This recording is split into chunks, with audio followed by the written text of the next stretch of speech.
What's up guys, how are you? Just welcome back to another video. So भाई finally मैं एक बहुत ही लंबे टाइम के बाद ऑलमोस्ट 3 से 4 महीने बाद एक वीडियो बना रहा हूँ, क्योंकि मेरे फाइनल एग्ज़ाम्स आ गए थे। इसकी वजह से मैं कोई वीडियो नहीं बना पा रहा था। और हाँ गाइस, मैं जो इसके पहले वाली वीडियो थी, जो कि प्रमोशन वीडियो थी, उसके पहले भी एक जो वीडियो थी हॉरर स्टोरी वाली, जिसमें एक घर में 4 लोग रहते थे। मैं स्पॉइलर नहीं दूंगा। अगर आपको वो पूरी वीडियो देखनी है तो अब मैं लिंक डिस्क्रिप्शन में दे दूंगा, आप जाके वो वीडियो देख सकते हो। तो हाँ गाइस, उस वीडियो का जो मैंने बोला था कि उस वीडियो के बाद सेकेंड पार्ट आएगा, तो उस चीज़ को मैं अभी थोड़ी देर के लिए रोक दे रहा हूँ, क्योंकि मेरे को उस वीडियो को बनाने के लिए कुछ इश्यूज़ आ रहे। तो मैं आज आपके लिए एक ऐसी हॉरर स्टोरी लाया हूँ जो कि एकदम फ्रेश और एकदम एपिक हॉरर स्टोरी है, और जिसे सुन के आपको भी मज़ा आएगा। तो फटाफट से इस वीडियो को शुरू करते हैं। सो ये कहानी मेरे भाई की है, आज से 2 या 3 साल पहले। और उसने मेरे को ये कहानी सुनाई थी, जो कि एक काफ़ी एपिक स्टोरी और एक काफ़ी इंटरेस्टिंग हॉरर स्टोरी है। तो वो लोग गोवा गए थे ऐसे वेकेशन मनाने। 10 दिन का उनका ट्रिप था, और वो लोग काफ़ी इन्जॉय कर रहे थे। वो वहाँ पर उन्होंने बीचेस एक्सप्लोर किए, फेमस रेस्टोरेंट एक्सप्लोर किए, एंड मोर उन्होंने एक्सप्लोर किया। और एक्चुअली क्या था, मैं इससे पहले कि मैं कहानी को और आगे बढ़ाऊँ, मैं जो उसके 3 दोस्त थे मेरे भाई के, उनके नाम बता देता हूँ। तो उनको मैं नाम नहीं लेना चाहता, लेकिन उनका हम नाम रखते हैं। पहले दोस्त का नाम होगा कुमार, दूसरे दोस्त का होएगा प्रजापति, और तीसरे दोस्त का नाम होएगा शर्मा। ये 3 नाम मेरे भाई के तीनों दोस्त के मैंने रखे हैं इस वीडियो के लिए सिर्फ। एक्चुअली में नहीं, वीडियो के लिए सिर्फ मैंने ये नाम रखे हैं। जो होटल में वो लोग रहते थे, उसमें क्या था, उन्होंने 2 रूम्स लिए थे।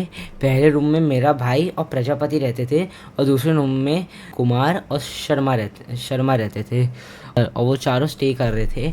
और ट्रिप के दूसरे दिन में मेरे भाई को एक आइडिया आया कि क्यों ना हमने बहुत सारे अभी रेस्टोरेंट्स घूमेंगे हम लोग रेस्टोरेंट्स, और हम लोग और बीचेस अभी घूमेंगे। अभी उन्होंने कुछ बीचेस ही घूमे थे, क्योंकि उनका दूसरा ही दिन था।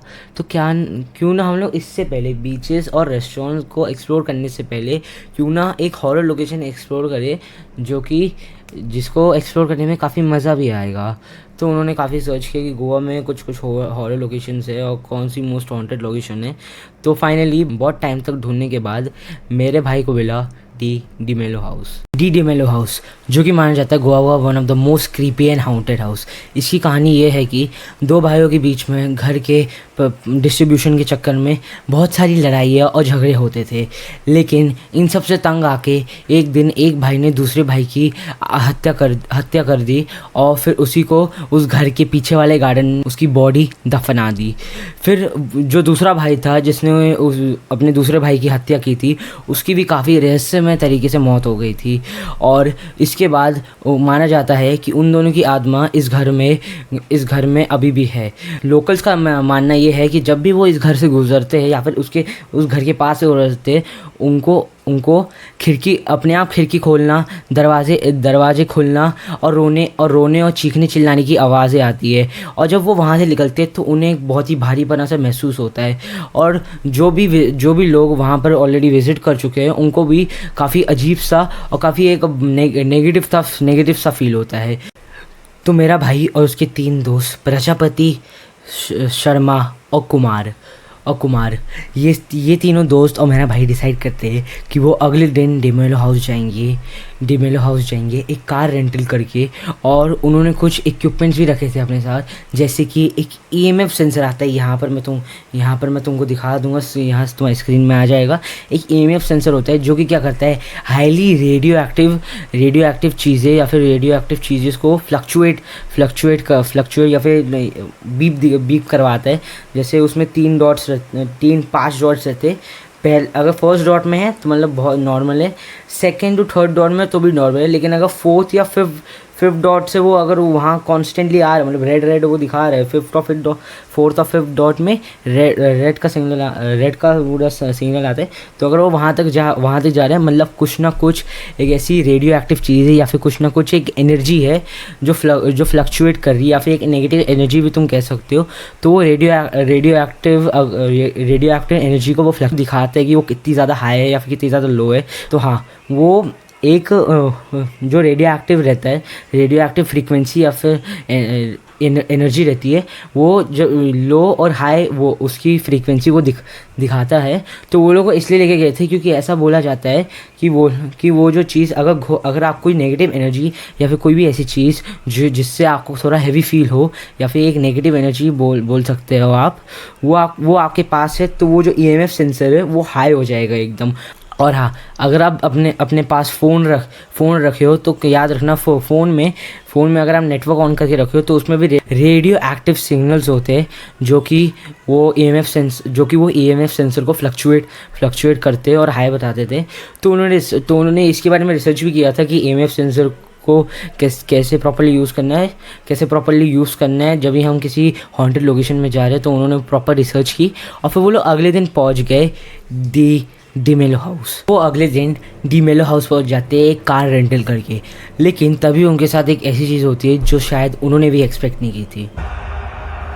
जब वो डीमेलो हाउस के 100 या 50 मीटर दूर थे, तभी अचानक से उनकी गाड़ी ठक कर, उनकी जो रेंटल कार है वो ठक करके, मतलब ब्रेक, जैसे आप पेट्रोल अगर बहुत कम रहता है और पेट्रोल एकदम ऑलमोस्ट न्यूट्रल के बाद ऑलमोस्ट ख़त्म होने वाला है, तो वो गाड़ी क्या होती है, रुक रुक के चलती है थोड़ी। लेकिन सरप्राइजिंगली उस गाड़ी में फुल पेट्रोल था। लिटरली वो लोग जहाँ से वो कार रेंट किए थे वहाँ से वो लोग फुल पेट्रोल भरवा के वो कार लिए थे। और जब वहाँ चल रहे थे, पता नहीं कैसे वो ठक ठक करके रुकने लगी। जैसे पेट्रोल जब एकदम कम हो जाता है, वो गाड़ी न्यूट्रल में चल जाती है, और जब न्यूट्रल के बाद भी और कम हो जाती है तो गाड़ी एकदम क्या कहते हैं, थोड़ा अटक के चलती है गाड़ी। तो वैसे ही अटक के जब डीमेलो हाउस और उनकी जो गाड़ी थी वो ऑलमोस्ट 100 मीटर्स दूर थी, तो वो ऑलमोस्ट ठक करके चल रही थी। और ऐसे ही वो लोग काफ़ी वरीड हो गए थे कि ये क्या हो रहा है। उनको तो पहले लगा कि कुछ होएगा, लेकिन जैसे ही उन्होंने एक बंदे ने और हाँ, मैं आपको बताना भूल गया था कि वो गाड़ी कौन चला रहा था। तो वो गाड़ी प्रजापति, मेरा भाई का दोस्त चला रहा था।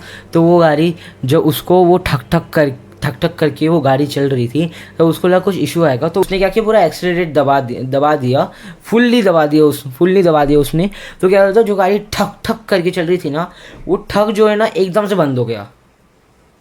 लिटरली एकदम से वो ठक करके, जैसे वो गाड़ी न्यूट्रल के बाद थोड़ा ठक करके चलती है। जब गाड़ी में एकदम ही पेट्रोल नहीं होता है तब ठक करके चलती है। तो वो ठक बंद हो गया और गाड़ी literally, you won't believe, literally 10 वो वापस आई। वो ठक करके चल रही थी और फिर वो 20 की स्पीड में थी और वो 20 से 0 आ गई। लिटरली वो 20 से 0 आ गई और पूरी गाड़ी बंद हो गई। जैसे ही उसने एक्सीलरेट दबाया, जो पूरा प्रेस किया ज़ोर से, तो वो लोग ऐसे बैठे ठक करके ऐसे चल रही और एकदम से ऐसे बंद हो गए। फिर ऐसा लग रहा था कि जैसे ही उसने एक्सीलरेट दबाया, उसने लिटरली ऐसा लग रहा था सबको कि उसने ब्रेक दबा दिया। तो सब लोग उसको बोले कि तू ब्रेक क्यों दबा रहा है, गाड़ी अभी तो ठक करके चल रही है, तो अभी तो ब्रेक क्यों दबा रहा है। तो उसने बोला, मैं ब्रेक नहीं दबा रहा, मैं एक्सीलरेट कर रहा हूँ गाड़ी को। और वो अचानक से बंद हो गई। कोई नहीं बिलीव कर रहा था कि वो अचानक से कैसे बंद हुई। सबको लग रहा था ऐसे मजाक कर रहा होगा या फिर हमारे साथ मस्ती कर रहा होगा। लेकिन उसके बाद वो गाड़ी जो है फिर से स्टार्ट हो गई। और फिर वो जब एक्सीलरेट फिर से दबाए गाड़ी को आगे बढ़ने के लिए, वो गाड़ी 0 से 10 की स्पीड ली और 10 से आगे ही नहीं बढ़ रही है। लिटरली 10 से वो आगे ही नहीं बढ़ रही है। उसने बहुत पूरा एक्सीलरेट जान लगा दी उसने एक्सीलरेट दबाने में, लेकिन वो 10 से आगे बढ़ ही नहीं रही है। और ये सब जब हो रहा था, तब गाड़ी जो है डीमेलो हाउस के 100 मीटर में से सपोज करते हैं, तो वो लिटरली 50 आधा क्रॉस कर ली थी, 50 मीटर वो आ गई थी। और वो फिर उसके बाद वो 10 से आगे बढ़ ही नहीं रही है वो गाड़ी। पता नहीं कैसे वो 10 से आगे बढ़ ही नहीं रही है। यहाँ पर लोकल्स घूमते रहते, तो उनको लगा ये शायद इसका पेट्रोल ख़त्म हो गया होगा इस गाड़ी का। तो हम लोग जाके पूछते हैं इनसे। तो भैया वो जाके पूछे कि भैया क्या हुआ। वो जो घर है डीमेलो हाउस, वो डीमेलो हाउस जो घर है वो उनसे 50 मीटर की दूरी में था। मतलब वो सपोज करो वो 100 मीटर की दूरी में थे जब वो न्यूट्रल जैसे ठक करके वो चल रही थी गाड़ी, और ठक करके वो 50 मीटर ऑलरेडी क्रॉस कर ली थी। उसके बाद वो बंद हुई फिर से चालू हुई और फिर वो 10 की स्पीड से आगे बढ़ ही नहीं रही है।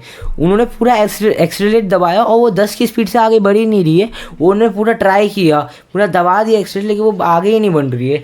उसके बाद वो जब पहुँचे उस घर के सामने तो वो वहाँ पर ब्रेक लगाए, गाड़ी रोके और जैसे ही वो गेट खोल के बाहर निकले एक अंकल आए, मतलब एक लोकल आए कि मतलब ऐसे ही वो गाड़ी का गेट खोल के बाहर निकले, एक लोकल अंकल आए और उन्होंने पूछा कि क्या हुआ बेटा, शायद तुम्हारी क्या बोलते हैं पेट्रोल कम हो गया है, तो मैं अपनी स्कूटी से निकाल के दे देता हूँ, तुम आगे चल जाना बाद में। तो उन्होंने बोला नहीं अंकल आप खुद देख लो, लिटरली पूरा फुल पेट्रोल है उसमें और ये पूरी गाड़ी ठक ठक करके चल रही है हमारी। और फिर उसके बाद ठक ठक के बाद 10 से आगे बढ़ ही नहीं रही है। तो उन्होंने बोला हाँ बेटा ये मैंने भी देखा था कि तुम्हारी गाड़ी जैसे ही वो तुम इस घर के पास आए हो वो ठक ठक करके चल रही है। लेकिन उनको भी पता नहीं था कि ये डिमेल हाउस में ये सब चीज़ें होती है, क्योंकि वो नए शिफ्ट हुए थे। वो जो अंकल या फिर जो लोकल थे वो नए गोवा में शिफ्ट हुए थे, तो उनको ये सब चीज़ के बारे में नहीं बताया था, या फिर वो अवेयर नहीं थे। मेरे को उनको नहीं पता था, या फिर वो अवेयर नहीं थे, मेरे को ऐसा पता नहीं, मेरे भाई ने मेरे को ये सब बताया नहीं था। तो बोला ये जो घर है, लोग बोलते हैं कि ये बहुत ही डरावना घर है, यहाँ पर आत्मा रहती है, आत्मा आती है, लेकिन मैं नहीं मानता हूँ। मैं तो बस मानता हूँ कि ये सब कुछ नहीं होता, भूत कुछ होता नहीं है, आत्मा कुछ होती नहीं है, ऐसी नेगेटिव एनर्जी कुछ होती है, मतलब वो बिलीव नहीं करते थे बेसिकली। तो हाँ, तो वो लोग फिर उन्होंने बोला वो 4 लड़कों ने कि हम लोग लिटरली 10 की स्पीड में अभी वो गाड़ी चल रही थी, उसके बाद वो एकदम ठक ठक करके चलने लगी। और थोड़ी देर बाद जब उन्होंने बाकी लोकल्स के साथ डिस्कस किया तब उन्हें पता चला कि यहाँ पर ऐसी घटनाएं होती रहती है। कुछ लोग के तो लिटरली बाइक में आग लग गई थी, और कुछ लोग के तो लिटरली गाड़ी एकदम ही बंद हो गई थी और उसके बाद वो चलना ही बंद हो गया। लिटरली वहाँ उस घर के पास से वो गुजरे और उसके बाद वहीं पर उनकी गाड़ी बंद हो गई और फिर कभी वो स्टार्ट ही नहीं हो पाई। मतलब मैकेनिक्स भी शॉक हो गए थे कि सब कुछ सही है, लेकिन तब भी उनकी गाड़ी नहीं चल पा रही थी। ऐसा वो लोकल्स बताए थे, वो अलग अलग स्टोरीज। लेकिन वो लोग गेट खोल के जब उन लोकल ने बात की तो उन्हें पता चला कि लेकिन फिर वो अंकल से बात किए जो कि मानते नहीं थे कि ये सब होता है, क्योंकि वो नए शिफ्ट हुए थे, तो उनको ये सब के बारे में अवेयर नहीं थे, या फिर ये सब में वो बिलीव नहीं करते थे, आई डोंट नो।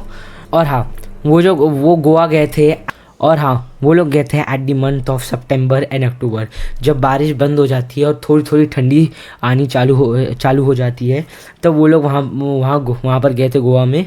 और हाँ, वहाँ पर उन्होंने बोला था, तो वो लोग गए थे at a time of 3 o'clock, मतलब तो वहाँ जिस होटल में वो रहते थे वहाँ से 1 घंटे की दूरी में वो डिमेलो हाउस था। तो वो लोग वहाँ पर गए थे, वहाँ पर उनको 1 घंटा लगा पहुँचने के लिए। तो वो लोग 3 बजे वहाँ होटल से निकले थे और 4 बजे वहाँ पहुँचे थे।